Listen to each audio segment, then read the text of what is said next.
Well, welcome back to my studio. I'm working on a painting for Santa Fe. I've shown you in the beginning of the blog, or the beginning of my YouTube video, you've seen the progression up to this point. I have a couple little hummingbirds. They're going to be coming to get nectar from these hollyhocks. Some white hollyhocks, and I'm blocking in the blossoms, the white blossoms, with mixes of, this is dioxazine purple plus white. This down here is ultramarine blue plus white. And this is phthalo blue plus white. I like to use a variety of colors in my white flowers. And these shades are darker. They make up the shadow part of the flowers. And these just start getting blocks of color in here. I'm going to have a flower over here that this hummingbird is coming to. A stray little bristle on that brush. And I'm using, this is a little mixture of phthalo blue plus a little lemon yellow in it. Makes it just a soft green, but that green just pops against the red of the door of the gate. That red and green are complementary colors. So by placing them next to each other, it makes the red just appear a whole lot brighter. And I get this here. The hummingbird here is just hovering. He's not going to be coming to a flower. And this is some of my dioxazine purple plus white.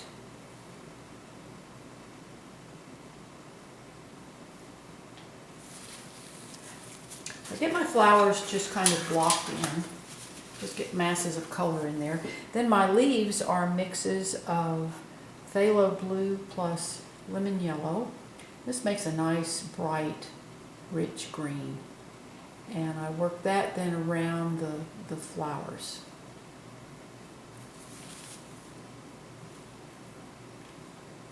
This brush is called, it's a square-ended brush. It's called a bright brush. That shape is called a bright.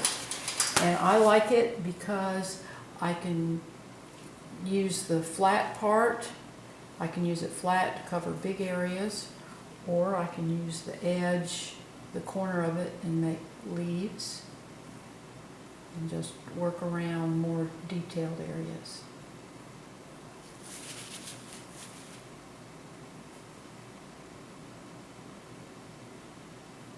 I get my leaves blocked in. Okay, we've got the leaves are blocked in. Now I'll start working more on the flowers. Use a little bit smaller brush, but again, this is still our bright square-ended brush. It's just a little bit smaller. I need to put out a little more white. I use oil paints. This is Winsor Newton Winton oil colors, and I get them in these great big 200 ml tubes. And this is a very good quality paint. A lot of people say, oh, well, that's a student grade paint, and yes, it is, but it is absolutely wonderful oil paint. Jack and I have used this for years. He's used it on $60,000 portraits, and the paint is just as long lasting as what they sell as the professional colors. It's true to color. I've never had any problem whatsoever with it, and I highly recommend it. So I know some people turn their noses up at it, but it's a great quality paint. Winsor Newton is a very reputable art supply maker, and I highly recommend these Winton oils. So now I'm coming back on my hollyhock flowers, and I'm adding some white highlights. And now this is my pure white.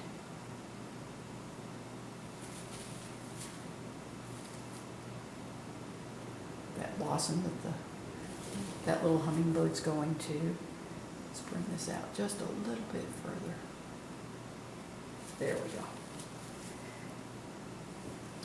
So you can see by having the darker shades that then makes the white stand out. you can't have light without dark. So even white flowers, if you look at them in nature, you'll notice that the shadows are fairly dark. That was one of the, I know I started out painting horses, and when I first began painting horses, I did some white horses, and I never got the shadows dark enough. And the horses almost looked transparent. It took me a while to learn how to get the shadows dark enough on the horses, and then the same thing has then carried over to doing the flowers. And the light is coming in from the right-hand side of the painting. So these flowers down here are going to be more in shadow.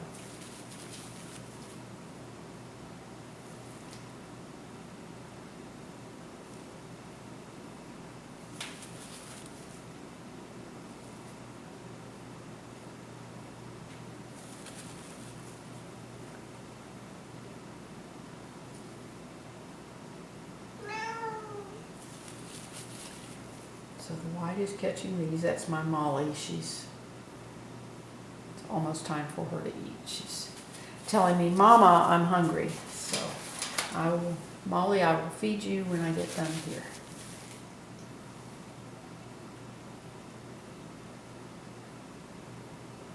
So this flower is getting a little bit of light. These here are going to be more in shadow. And then these up here will get a little light.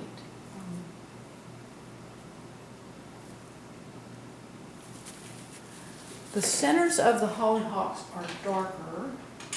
Get my dark brush, and I'm going to use, this is a mahl stick. This hooks over the top of my easel. And I can brace my hand on that to steady it as I add the centers.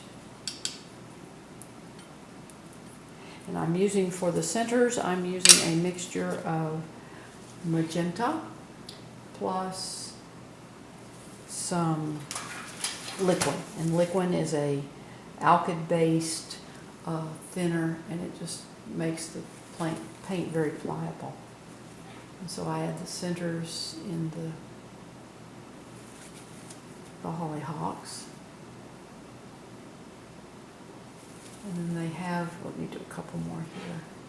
Now this one you're not going to see it because that flower is sideways. We're just seeing the side of it, so we're not seeing into the center. These will have centers. I'm not going to do all of them because it takes a little long. It takes a while to do that. So I am going to add then the stamen, which is the yellow part. And again, that just goes right in the, it's just, and the hollyhocks, it's not very big. And this is lemon yellow. Now for the ones in the shadow, I will use cadmium yellow medium plus a little bit of cadmium orange in it. Now I want to come back, I make that with magenta, make that a little bit darker here so that you see that stamen better. But this, placing my hand on the mahl stick, I just place my wrist on there and that steadies my hand so I can get these in here.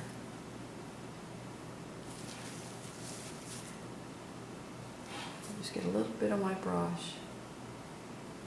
And so I'll do that on the rest of the flowers and add the centers in them. And then this is to be continued. Okay, the flowers are finished.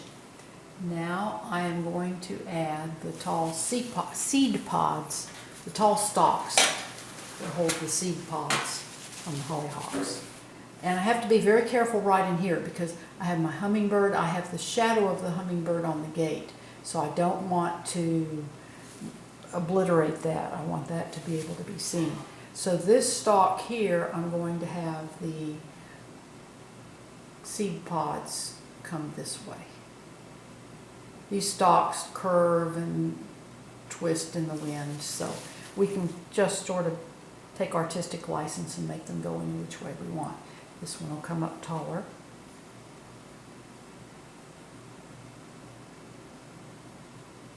And again, this is my mixture of phthalo blue plus lemon yellow, and I've added a little white for the lightest shades. And And then down here underneath the flowers, going back down to the bush, the seed pods become a little bit darker because they're in the shadow of the flower. And this comes lighter because it comes out of the shadow. And then we have a seed tall stalk here.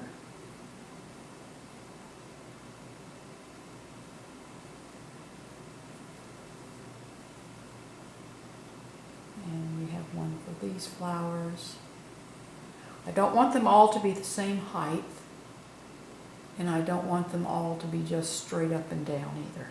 Don't want them to look like fence posts, which for me is very easy to do. It's easier for me to make them all like fence posts than it is to make them very, the stalks come down.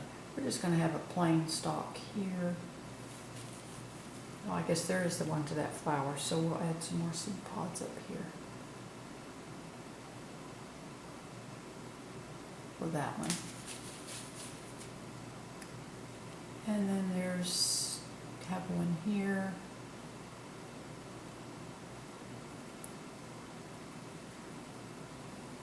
Another one right here at the edge. This is more in shadow, so it's a little bit darker. And you can see the stem down here. And we have another stalk going up there. We also have a couple of lower ones here. This one will just break up into this space. And then we have one coming here. That I can add a little bit more white onto so that we see those stalks. And that is our hollyhocks. If you'd like to follow my YouTube videos, you can certainly subscribe to the channel, or you can also visit my blog where I show more of my paintings. I show a lot of the step-by-step process where I actually describe all the colors that I use and the step-by-step. And that link to my blog is in the description below. The address to my website and also my blog are also on the final frame of the YouTube video. So I really appreciate you watching today. And just you have a delightful day. And thank you again.